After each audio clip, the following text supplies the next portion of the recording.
देखिए, शादी की लकीर को लेकर के ना मैंने कई वीडियो बनाए हैं। कल मैं एक कमेंट पढ़ रहा था, उन्होंने विस्तार से बोला जी शादी की लकीर के बारे में आप विस्तार से नहीं बताते। मैं आज शादी की लकीर के बारे में आपको विस्तार से बताता हूं, आप ध्यान से समझ लीजिएगा। जिसकी शादी नहीं हो रही, शादी हो गई है फिर भी गड़बड़ है, तो जो भी है मैं सारे इस वीडियो में आ जाएंगे, आप केवल समझ लीजिएगा ध्यान से। और फिर भी आपको दिक्कत आएगी तो कोई बात नहीं, मेरे पास भेज दीजिएगा, मैं देख के बता दूंगा। ये आपकी लाइफ लाइन है, ये आपकी माइंड लाइन है, ये आपकी हार्ट लाइन है, और ये आपकी लक लाइन। इंग्लिश में बोलता हूं मैं, आजकल आपको हैरानी नहीं होती कि पंडित जी इंग्लिश बोलने लग गए हैं। और ये आपकी सूर्य रेखा है। अब बात करते हैं शादी की रेखा की। देखिए, ये जो एरिया होता है, ये वाला एरिया, ये रिलेशनशिप का एरिया है।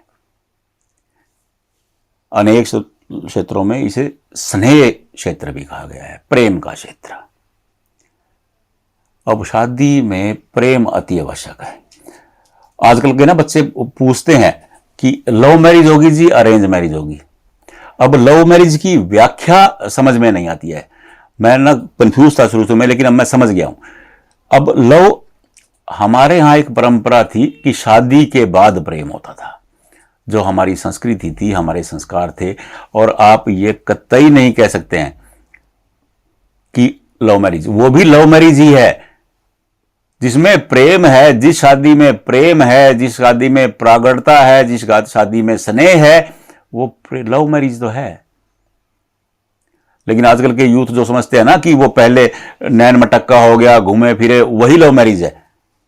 आजकल की व्याख्या दूसरी हो गई है, लेकिन हमारे समय में व्याख्या यही थी कि जिस शादी में प्रेम है वो लव मैरिज ही है, प्रेम। तो चलो अब ध्यान से देखते हैं। देखिए, सुनिए। अब यहां आप, और यहां इस क्षेत्र को, यहां आप 0 लिख लीजिए और यहां 80 लिख लीजिए, ये 80 लिख लीजिए। अब इसको डिवाइड कर लीजिए 4 हिस्सों में। देखिए, 4 हिस्सों में डिवाइड कर लिया, 20, 40, 60 और 80। सॉरी, उल्टा लिख दिया मैंने, 80, 60, 40 और 20। अब वो कहते हैं कि शादी कब होगी। देखिए, नंबर 1, आप एक बात गांठ बांध लीजिएगा, हर आदमी की उम्र 80 साल नहीं होती है। मैं आपको एवरेज बता रहा हूं, क्योंकि अब हर एक की उम्र अलग अलग होती है। उसके लिए इस रेखा को देखा जाता है, इसको देखा जाता है, इसको देखा जाता है। अब शादी कब होगी, अब लोग बार बार प्रश्न जब ये करते हैं शादी कब होगी, मैं उनके लिए बता रहा हूं। ये रेखा, एक यहां पे रेखा है, इसे चेक कर लीजिएगा। ये रेखा चेक कर लिया आपने। ये रेखा यहां से जितनी दूरी पर होगी, शादी उतनी देर में होगी। अगर ये रेखा जितनी नीचे सरक गई है और ये रेखा जितनी नजदीक होगी, शादी उतनी जल्दी होगी। देखिए, जब हम थे ना, हमारे समय में शादी की एक उम्र थी 22 साल से 25 साल।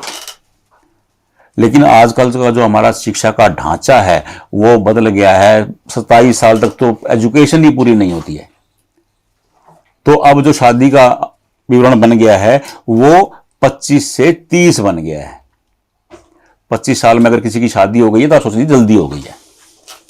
समय बदल गया है, क्योंकि पहले एजुकेशन का सिस्टम, बच्चे ने 10वीं पास की, माता पिता रिश्ता देखना शुरू कर देते थे। वो आपाधापी का दौर नहीं था, वो कंपटीशन नहीं था। आजकल तो अरे फलाने का बच्चा तो इतना पढ़ गया, मेरे वाला बच्चा इतना हो गया, अब उसकी शादी होगी, पहले मेरे उसकी शादी करेंगे। वो जो एक कंपटीशन समाज में जागा है कि उसके बेटे ने एमएससी कर लिया। आप सिंपल तो कर लीजिए, 17 साल में तो +2 होती है, 20 साल में जाके बच्चे की ग्रेजुएशन होगी, ग्रेजुएशन के बाद वो एमबीए करेगा, 22 साल में उसकी एमबीए होगी। अब 22 साल के बाद वो नौकरी की तलाश शुरू करेगा, 24 साल में उसको नौकरी मिलेगी, फिर वो 26 साल में पक्का होगा किसी भी कंपनी में, तो वो 28 साल तक तो वैसे हो गया। तो ये आपाधापी ने शादी की जो उम्र है वो बढ़ा दी है। और आजकल बच्चों का बड़ा नया ट्रेंड है कि जब तक सेटल नहीं होंगे तब तक शादी नहीं होगी। और माता पिता उसका चेहरा देखते रहते हैं कि बच्चा सेटल हो जाए फिर ही शादी करें। और शादी क्या लड़की वाले भी नहीं करते, क्योंकि जब कोई सेटल नहीं होगा तो कौन अपनी लड़की देगा। तो बड़ा जरूरी हो गया ये। पहले क्या होता था, बाप की किराने की दुकान है, बेटा बड़ा हुआ, 10वीं पास की, किराने की दुकान में बैठ गया, बच्चा सेटल। आजकल तो भैया मैं कह रहा हूं फैक्ट्री वाला भी सोचता है कि बेटा कहीं अच्छी शानदार नौकरी करे, टाइम बदल गया है। तो अब ये देख लीजिए, अगर शादी की लकीर नीचे आ गई है, देखिए यहां पे आ गई, तो आप सोच लीजिए कि 35 में शादी होगी। थोड़ा सा उससे नीचे चली गई तो 40 में शादी होगी।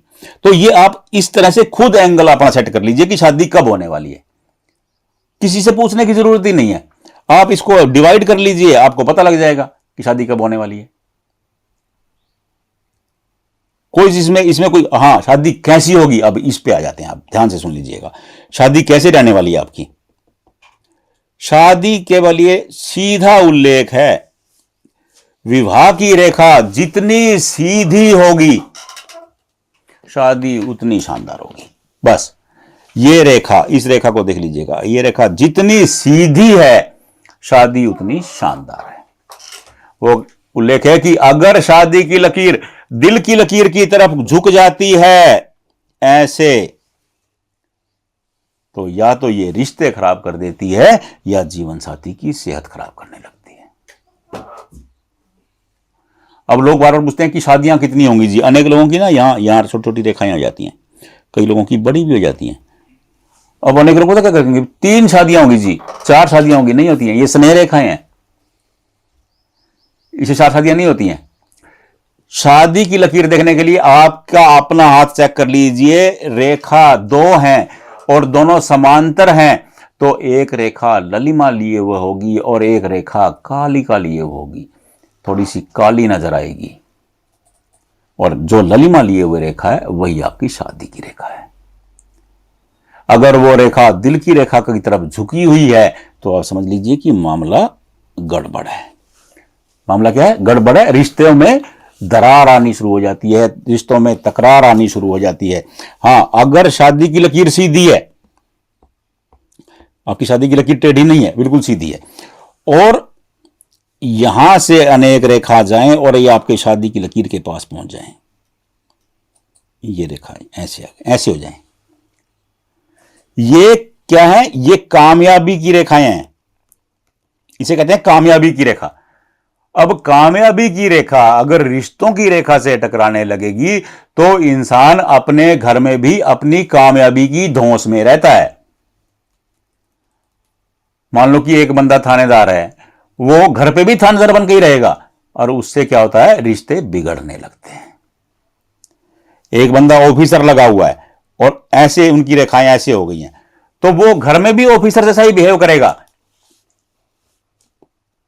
तो उसका जो असर है वो धीरे धीरे वो परिवार पर पड़ना शुरू हो जाता है और वो गड़बड़ हो जाता है। इसे सक्सेस लाइन कहते हैं, क्योंकि ये बुध का स्थान है, तो ये सक्सेस रेखाएं हैं, कामयाबी की रेखाएं हैं।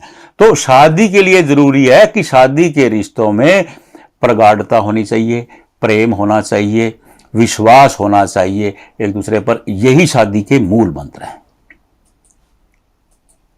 शादी का जो मूल है वो यही है, एक दूसरे पर भरोसा, एक दूसरे पर भरोसा, एक दूसरे का सम्मान। बस अगर एक दूसरे का सम्मान करते हैं तो शादी में कुछ गड़बड़ी नहीं है। जब यह हो जाए कि शादी के बीच में कोई और आ रहा है, अब आप और आने वाला बता देता हूं कि आपकी शादी के बीच में कोई और आ जाएगा।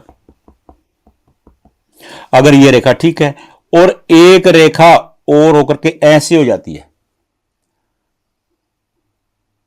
तो शादी के बीच में कुछ और गड़बड़ हो जाती है, शादी के बीच में कोई और आ जाता है। बस ये देख लीजिएगा। और ये रेखा, अगर ये रेखा आगे आकर के सूर्य से टकरा जाती है, सूर्य रेखा से अगर शादी की लकीर सूर्य रेखा से टकरा जाती है तो ये अति उत्तम श्रेणी हो जाती है, क्योंकि इंसान का भाग्य शादी होते ही चमक उठता है। आपने अनेक लोग देखे होंगे जिनकी शादी हुई और उनकी किस्मत चमक गई। उसके और भी मैंने वीडियो बनाए हैं, तो मैं एक फार्मूला, मैंने क्योंकि शादी की रेखा के बारे में बात कर रहा था तो मैंने आपको यह बता दिया। आप बस अपनी शादी की रेखा को खुद देखो। विशेषकर बेटियों से मेरा निवेदन है कि आप मुझे भेजो, मैं आपको बता दूंगा, लेकिन पहले आप देख लो।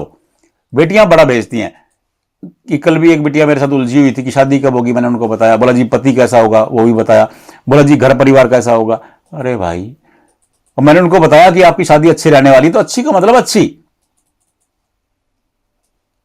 अच्छी का मतलब तो गुड ही होता है ना। और वो क्योंकि हस्बैंड स्मार्ट होगा कि नहीं होगा तो वो पूछने लगते हैं, तो वो हस्बैंड स्मार्ट का भी अलग वीडियो है, मैं आपको अगले वीडियो में बना के बता दूंगा कि हस्बैंड स्मार्ट होगा कि नहीं होगा। अभी आप शादी की रेखा को देख लीजिए, आपकी शादी की रेखा कितनी अच्छी है, कितनी शानदार है, कितनी सीधी है, आप मिला करके देख लीजिए।